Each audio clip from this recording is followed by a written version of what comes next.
Hey, peace world. Thanks for pressing play on another Pay Me No Mind sports and entertainment video. Look, it's not a whole lot that I can do with the finale to the miniseries, The Undoing, on HBO, starring Nicole Kidman and Hugh Grant, not Jack or Hugh Jackman. I think I kept messing that up. But I guess if I had to sum it up, based on the book that this was adapted from, we really should have known.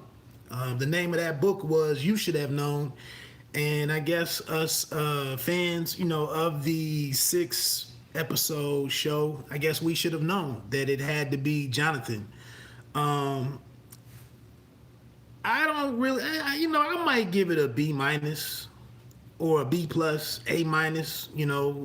I think I'm not gonna knock it a whole lot because I never really complain about movies or TV shows when they kind of stay within their scope. It wasn't like they aimed, for the moon and didn't get there. It kind of was a smaller scaled show with some, a small cast and, some intrigue, some suspense, and it delivered on that.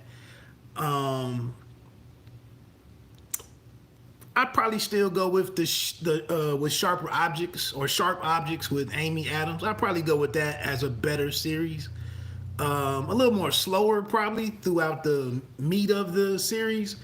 This was similar to The Outsider for me with Jason Bateman from last year, maybe. Um, I thought The Outsider ended kind of fell a little flat, just a little. I'll probably put The Outsider better than this too. Now that I think about it, with the shootout scene at the end.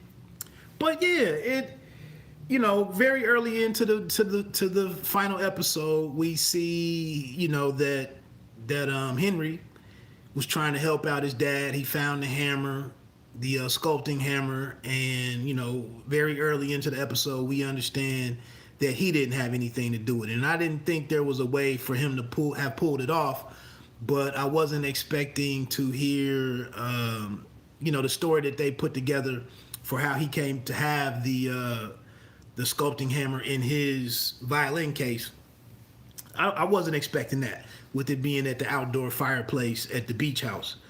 Um, I was a little disappointed that the show finished up inside the courtroom. I didn't think that case was gonna be, the last 3 episodes or whatever. I don't know. I thought it was gonna play out a little differently. Um, so only a couple of notes. I don't know why Haley. I just got a text me.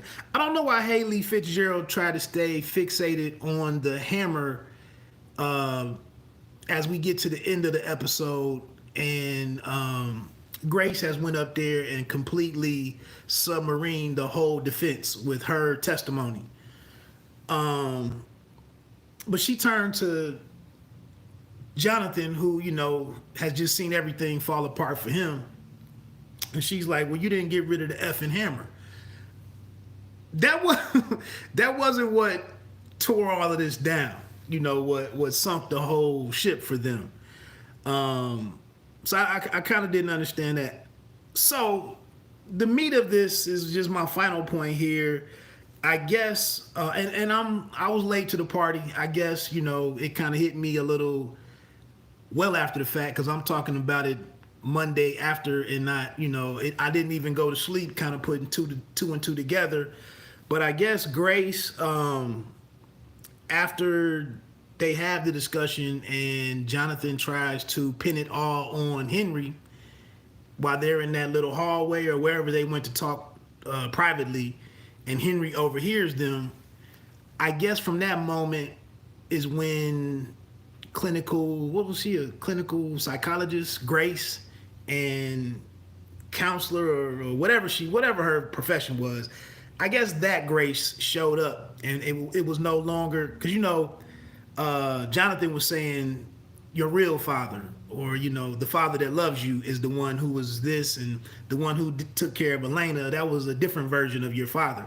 But I guess the real Grace, the individual, not married to Jonathan, I guess she was able to step apart from the situation in that moment and look at how Jonathan was reacting to the hammer, and the fact that he was so ready, or he's so readily out to leave, and she went back to join Franklin.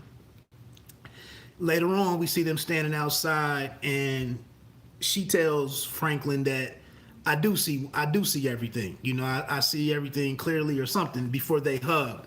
So I guess what didn't really process for me while I was watching the episode was the fact that when she called her friend, I believe her name is Sylvia, when she called her to ask her to go for a walk, I also think walk hits on the fact that she says she becomes really grounded when she takes her walks.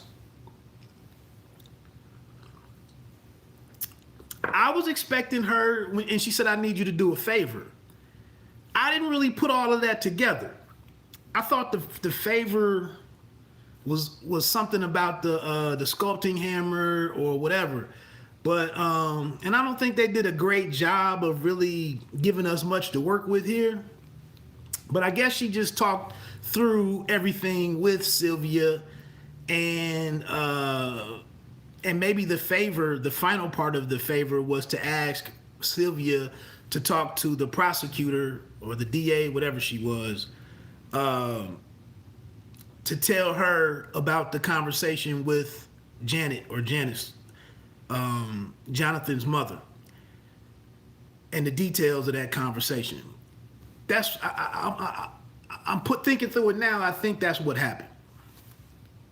So they take that walk, and they talk all of this out, and maybe Sylvia convinces her, based on what you told me, I agree with you. I think Jonathan did it too, and what's our next move? So when they get into the, Haley Fitzgerald has she interviews or questions the young boy, Miguel, and, she tried to muck it up as best she could, but it wasn't a whole lot to work with from that. But then Grace unexpectedly agrees to testify. And that kind of sets up the beginning of the ending for Jonathan. And, it kind of went pretty decent with Haley Fitzgerald. Obviously, Fitzgerald wasn't going to ask her anything to help out the prosecutorial team. So then when the prosecutor comes up, though, is when a few questions into that moment is when everything starts to fall apart. And then the questioning steers towards the conversation with her mother-in-law. And, Haley is doing her thing, trying to object and saying that these questions aren't valid and whatnot. But, everything that comes out in that discussion just made things, with each response, things got worse and worse for Jonathan Frazier and Haley Fitzgerald. And so, that was kind of, I guess that was the big shocker, or the big excitement for the finale, I guess, until we get to the closing scene, which, I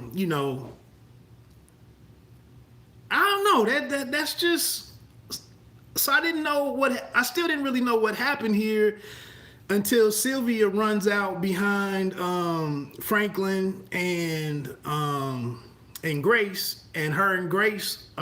Sylvia and Grace hold hands, and then I'm starting to process that she wasn't upset about what happened, and that she really must have put Sylvia, on to talking to the prosecutor to make this all happen. So, anyway, Frazier knows that he's screwed. He's SOL. Jonathan Frazier. He knows that he's SOL. And so I guess his big play is the next day to, he wants to have a moment with his son. And it's important to him to kind of take whatever part of his life as a free man and I don't know, just try to point out, how things can happen. I guess he kind of apologized. I don't know. He was all over the place as would be expected. And so he takes his son up in the Land Rover up to this bridge. Honestly, all I could think about was like 5 months in, a year and a half, 2 years in, he probably wishes he really took that step and jumped off the bridge versus living life like he's going to be living life for the next, for the rest of his life. And, they make some drama.